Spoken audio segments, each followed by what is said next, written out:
Hello, good morning. For today's video mga idol, magdilig po tayo ng ating tanim na upo. Yung upo natin medyo namatayan na po ito dahil ito ay matagal-tagal na po ang mga panahon yan na bigay sa atin ng bunga. Ayun. Yun mga idol, konting-konti lang dito talaga mga bunga.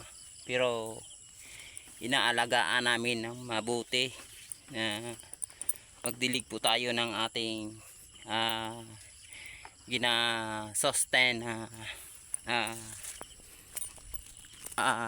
fertilizer para sa pangpahaba ng buhay ng ating itinanim na upo mga idol. So ito yung mga puno niya mga idol, ito yung idol, yan. So may kunting bunga pa at saka medyo inabutan po ito ng magandang presyo, kaya hindi namin pinatay mga idol, hindi namin binunot dahil ito ay magandang presyo ngayon. Tulad ngayon ay nasa 15 kilo per kilo dito sa farm gate natin mga idol. So sayang may 100 kilo tayo ay nagkaroon na po tayo ng 1.5, amen. So wala naman to masyadong maintenance mga idol, hindi naman to ina-sprayhan at kunting fertilizer lang po. Ito ay complete fertilizer triple 14 mga idol. Yun, dito natin lagay banda sa mga puno na to kasi ito ay nag-sustain ng mga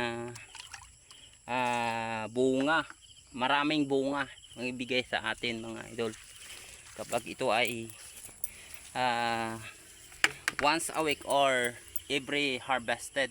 Pagkatapos mag harvest lagay na po tayo ng ating fertilizer. Yan mga idol, yun.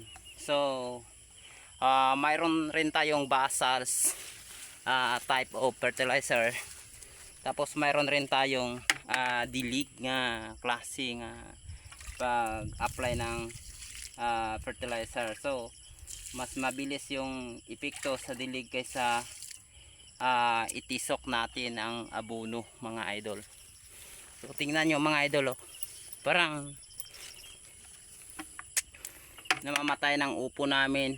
So sa sunod na video makita nyo po ito by the next video nga ito ay lumalakas ulit or gumanda ulit. So buti na lang to mga idol kasi yung fertilizer na maintenance dito ay konti lang mga idol, almost 1 kilo, but the price or lagi naming nabibinta ay nasa 1.5 piso mga idol bawat pitas. So dalawang bisis sa isang linggo, hindi tayo lulugi mga idol, diba? Kikita tayo, wala naman to masyadong pinaghirapan kundi magdilig lang and one time sa fertilizer. Hindi naman tayo nag-i-spray nito mga idol.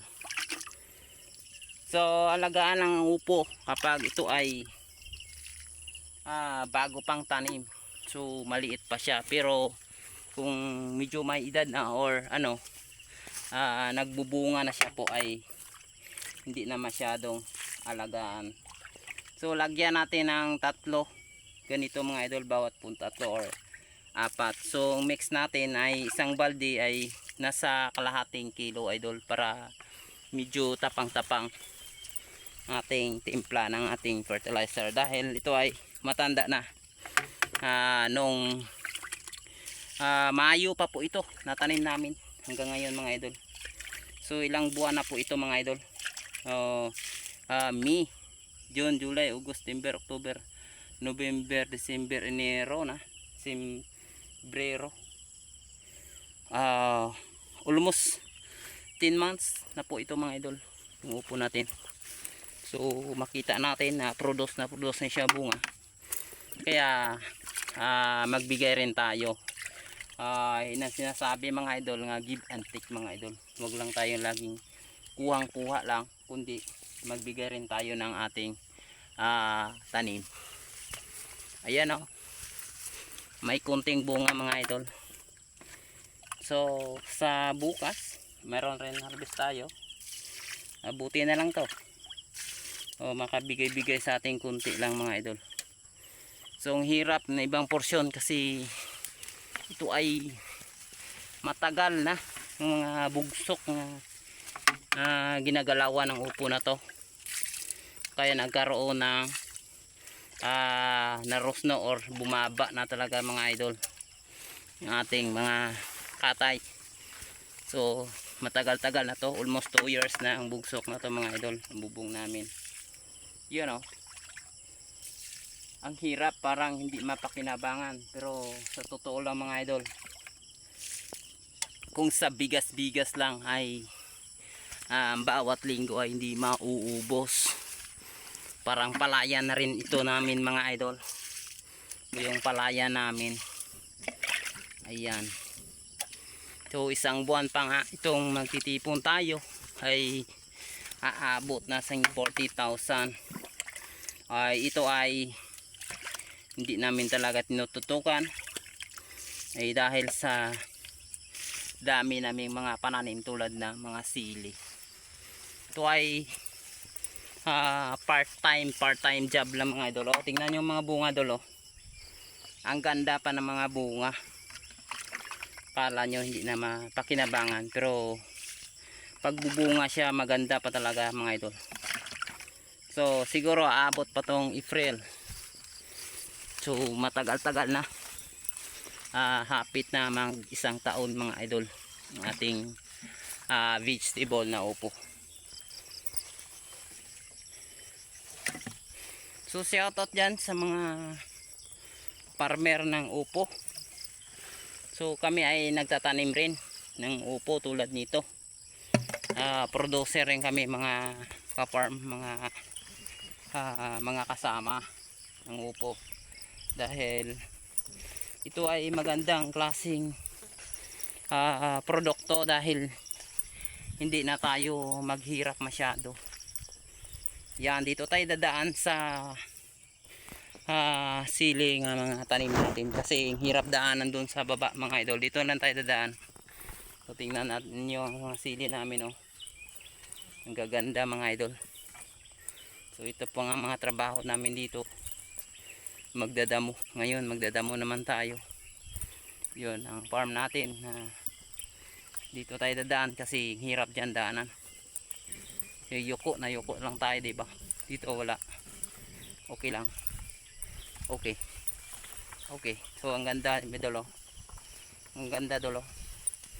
So kitang kita natin ang ganda ng mga sili, maraming hinog. So doon sa taas ang hahaba ng mga sili dol. Yun. So makurisma na, pero dito sa amin na idol ay ramdam na ramdam pa rin, halos araw-araw umuulan talaga. Blessing lang yan mga idol, blessing lang yan talaga sa atin nga umuulan araw-araw dito. Yan dol, diba? The power station is here idol. Yan, thank you very much.